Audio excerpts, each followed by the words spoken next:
What it do? It's Schmatet. You know what it is. I'm gonna show you a Crystal Beast deck profile, and you know what? If you play this deck, you're gonna win games. You know why? Because nobody fucking sees Crystal Beast coming. It's too fucking good. Oh, but you know what? This specific deck that I cooked up, man, I've seen some pretty good results online with it, so, you know, do what you will with that. It's not a Crystal Beast deck if you're not playing the 11K whoop your ass beat stick. So that's why we're playing the beat stick, you know what I'm saying? Without wasting any more of your time, let me show you the deck, and then we'll do a test hand, and I'll show you how to play the deck. It's gonna be beautiful. Let's go. Alright, okay, so let's start this off with the Rainbow Dragon, the sexy secret rare limited edition. You know what it is. You only really use it to to go off with your combos, but like if you do summon it, like at that point it's already game. 2 Crystal Beast Rainbow Dragon to special a Crystal Beast from deck and to search. And also, if a Crystal Beast attacks, meaning, yeah, you just drop this from your hand, you special summon it, you attack with a nice 3K beater. It's nice. Your best Crystal Beast in the deck. 3 Sapphire Pegasus. Every time you summon it, you could send a Crystal Beast monster from your deck to your spell and trap zone. So that's pretty cool for facilitating combos. And of course, I do run one of each of these Crystal Beasts because we are going for the crazy 11K fusion monster. Otherwise, it's just not as fun. In my personal opinion, and the only one that truly matters out of all of these is the Ruby Carbuncle, because when this is special summoned, you could special summon the Crystal Beast from your spell and trap zone, and you could just load up the field with a whole bunch of monsters and then make like a crazy boss monster. It's pretty sick. It's pretty sick, I'm not gonna lie. So then we got the triple Rainbow Bridge to search any Crystal Beast spell or trap from your deck to your hand. Not a hard or soft once per turn either. Triple Rainbow Bridge of the Heart to bounce cards back to the hand.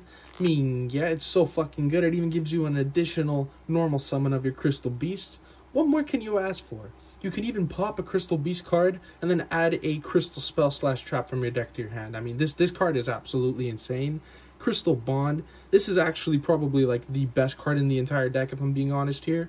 This thing lets you place a Crystal Beast monster from your deck in your spell and trap zone, and you can also add a Crystal Beast from your deck to your hand.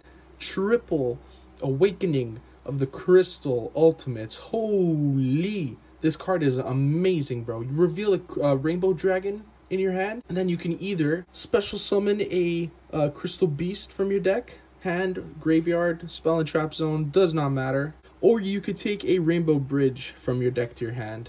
So that's pretty fucking nice. The Crystal Beacon to special summon any Crystal Beast from your deck. And then the Crystal Promise to special a Crystal Beast from your spell or trap zone. Now for the traps, of course, Triple Conclave. This is probably the most popular Crystal Beast card like in the entire deck. You basically get to just send this to the graveyard and then bounce back a Crystal Beast and another card on the field back to the owner's hand, which is real nice. And then also, if your Crystal Beast would be destroyed by battle or card effect, you could special another from your deck. Triple Crystal Miracle, the best in-archetype counter trap ever made. I love Konami for making this card. It's so sick, dude.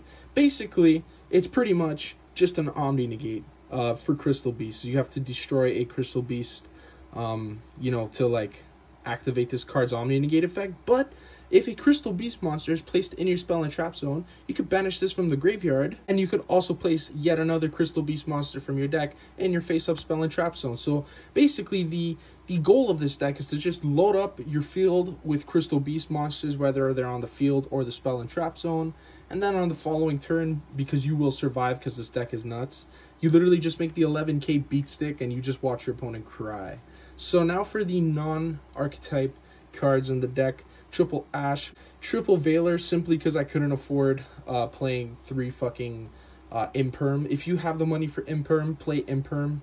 And then Triple Pot of Greed. No, I'm just kidding. This is supposed to be Pot of Prosperity. I can't afford Pot of Prosperity right now, and I'm only really playing this deck, you know, with my friends. So you could argue to play Pot of Extravagance, but I still think Prosperity is better. And actually, if you can't afford the Pot of Prosperity and you really do want to play this deck, you know what, man, there's this one card that came in the structure deck that's like so good. It's called Crystal Master. It's a Pendulum monster, meaning you tribute it, you add any Crystal Beast monster from your deck to your hand, or Crystal Spell / Trap. So if you can't afford the Prosperity, play the Crystal Master. I do want to say right off the bat, this extra deck is not like great by any means. A lot of the cards are basically just tech cards. That being said, this extra deck is actually, like, it's solid. It's solid for what it wants to do. So the double Bagooska to stop your opponent from activating monster effects. The 1 Castel, because it could literally just spin back any card on the field into the deck. And, of course, the 1 Dweller to stop any graveyard deck. Then we're on the Earth Charmer and the Wind Charmer, because we are running a pretty spicy side deck that you're going to see real quick.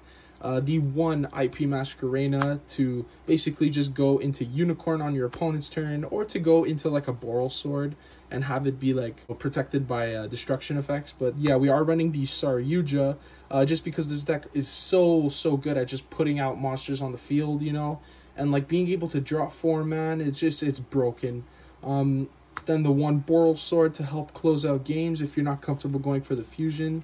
The 1 Axis Kotaker. Literally, if you can't afford Axis Kotaker, bro, like, just play, like, I don't know, like, another, like, Borrelsword, or even, like, if you want, bro, you could play, like, Nightmare Cerberus, or Nightmare, the other Nightmare monster.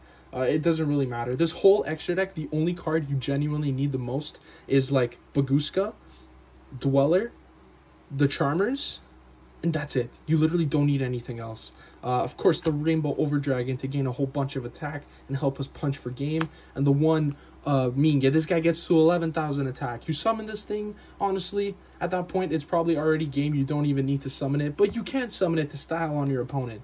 And then we have some super poly targets in the form of Garura and Mudragon of the Swamp, because we are running the super poly in the side deck. And speaking of side deck, and speaking of super poly, motherfucker, we got the triple super poly to help us break boards. You know what it is. It's too good. The triple Dark Ruler to help us break boards as well. And then this is like the only part of the side deck that truly matters the most. The triple Foolish Burial Goods. Yes, I know this is Metaverse. I'm just using this as like a card for now. But basically, instead of Metaverse, you're going to be running the Rainbow Bridge of Salvation or whatever. I'm going to put a picture of it on screen, because basically you can banish that trap card that you sent to the graveyard and add any field spell, any fucking field spell from your deck to your hand, and a Crystal Beast from your deck to your hand. Beautiful card, absolutely nuts.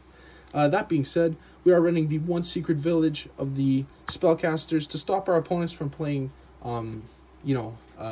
spells. And if you could get this online turn 1, it's over. It's over. Sky Striker, they're not playing. Kashtira is going to not be able to use their spells. Bro, any deck, honestly. This lock is just insane. And you might be wondering, like, bro, spellcasters, you're not even running any spellcasters in the main deck. Yeah, you're right, but I am running them in the extra deck in the form of the Earth Charmer and this other fucking guy. What are you talking about? And then triple Cosmic Cyclone for some back row matchups. Really good against Trap Tricks because it doesn't pop, it just banishes. And then the 1 Hey Trunade instead of the Feather Duster. Honestly, if you have more copies of Hey Trunade, run it, because rather than destroying spell and traps, this just returns them from the field to the hand. So Hey Trunade is honestly way better, just because you get to, like, you get to dodge those Trap Tricks effects where they're like, ooh, protect my back row from destruction. Fuck you, man. I'm gonna drop a Hey Trunade on you, motherfucker.